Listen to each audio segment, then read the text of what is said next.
there's some wrestlers within TNA that are really upset with TNA finding Alex Shelley and Chris Sabin for refusing to blade recently as a part of a beatdown by Team 3D. There's also equal heat on Shelley and Sabin for thinking they're above doing what almost every wrestler in history has agreed to do one time or another, even if not all that often. The issue with the fine is that it just looks so bad. Imagine the publicity of a lawsuit or a mainstream story on TNA, owned by a big corporation like Panda Energy, for fining contracted talents for not slicing their foreheads open to bleed. Shelley has a rep for being more against blading than Sabin, but Sabin is hardly a follower. In fact, a couple years ago, Sabin was asked to bleed and refused, and wound up using a mix of Karo syrup and food coloring to simulate bleeding. Nobody was the wiser. Those who are most against Shelley and Sabin, thinking they're above blading, think TNA shouldn't have threatened fines, but instead punished them in unofficial ways, like jobbing them on TV for 4 weeks straight to the Rock and Rave connection. Jay Lethal, by the way, volunteered to blade in the angle with Team 3D, and that would have been enough to get the angle over as needed. So a big controversy here, and this is probably something that you didn't want Panda Energy to see a headline about. What do you think of this "we're not blading" stance from Shelley and Sabin? I can remember a couple of instances, and one that I can remember this, and when they brought it to me, and I'm like, I almost said, "Are you serious?" I got a lot more clarity in 2023 than I did then, but I thought, no, like, what do you mean they don't want to? Like, are they afraid, or they don't think it's right for the angle or the storyline? They don't think it's right for their character. They don't think it's going to be believable. Like, give me some context. Why don't you want to do this? Same thing. Andy Douglas was asked to cut his hair and he refused. And I'm thinking, why? Well, like, what is the reasoning? Is it afraid it's not going to grow back? It's not good for the character. Look, if you don't want to do it, I understand, but we run a business here. And if you're telling us what you do and don't want to do, I totally get that. We're just going to move on from you as a talent. Make sure you understand that. I kind of had this kind of in my mind thinking, why are they so vehemently opposed? Again, born and raised in this business, it was just kind of part of the trade. I now know that people don't exactly view it that way in so many ways. Some do, some don't. So now it's a mixed bag, but I didn't understand why they didn't want to do it. And then when you got into kind of the fine situation, again, I was never big on fines, not just for this, but across the board. There's other ways. Like, if you're going to show up for work, great, pay them. If you're not, just don't book them. That is much more effective, in my opinion, than a fine. Just, you're off. Yeah. And Dutch used to be a huge proponent of that's the easiest way. It's not about sending a message. It's that we understand you don't want to do it. You're coming to work, but you're dictating what you will and won't do. It's hard to do business with talent like that. So we're going to choose, just like you chose not to cut your hair or blade, we're going to choose not to book you. If you want to reconsider this in the future, it's incumbent upon you to let us know that, hey, I've kind of reconsidered things.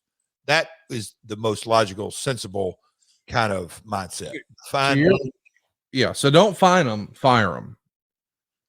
Leave them at home. Maybe if they're under contract, we're going to take you out of this story. We'll go a different route. It's just much more effective. Okay, listen. Fire them. If you want to say fire them, yeah. I think then or starve them out. I mean, because if they're under contract and you're not booking them, said differently, so we'll just send them home and not book them. That's starving them out, right? Yeah, I mean, you can, yes, but then you don't want to cut your nose off, spite your face. Here's where starving them out, and this is boy. Did we use this as a Dutchism? Because one of the Dutchism was poverty has a strange way of affecting one man's mindset. Yes. That, maybe not fire them. If you send them home, they may go, I need to make that truck payment. Cutting my hair doesn't sound like such a bad idea after all.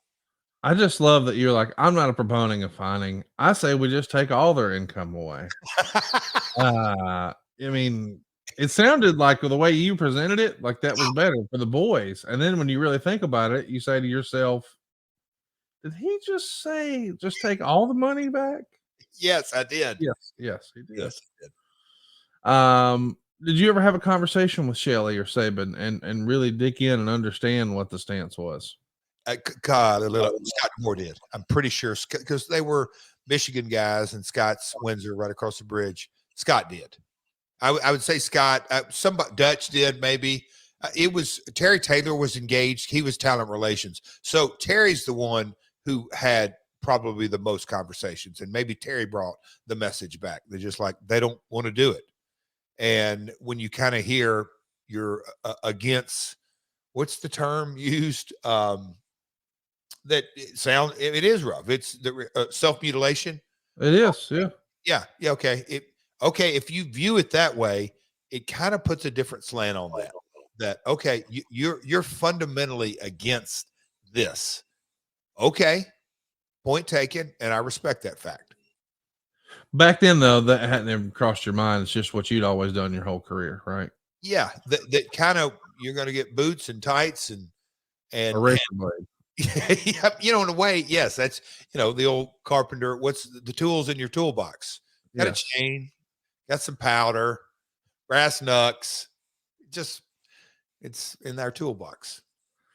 At the time, though, I mean, listen, you've evolved as a human. We're all thinking differently. So I want to be clear. I'm asking what 2008 version of Jeff Jarrett thought. At the time, you were annoyed by this, right?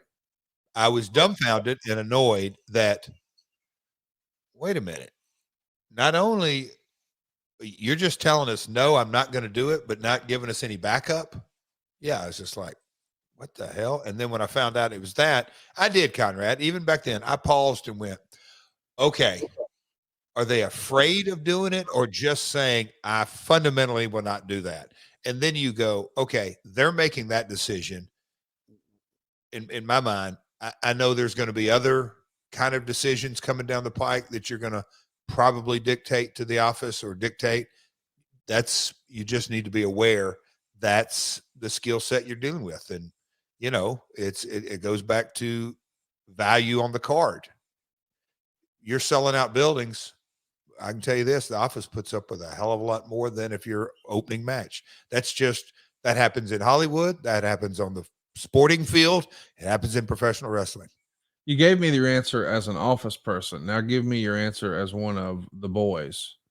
As an old school guy, did you lose respect for them as one of the boys because they weren't willing to bleed? I'm not saying now. I'm saying in 2008. Even then, I would say, wow, the business is changing rapidly right before my eyes. Okay. And it was said about my generation in late 80s, early 90s. I could hear, you could hear, I mean, even back then, man, you and Billy Travis, Pat Tanaka, and Paul Diamond, man, y'all had a hell of a match. You could probably slow down and take out about half your high spots, but God almighty, what a hell of a match. Okay. It's a hell of a match, but take out half of it. Yes. Did I hear that right? Yeah. Yeah, it's still said that today. I just love picking your wrestling brain here.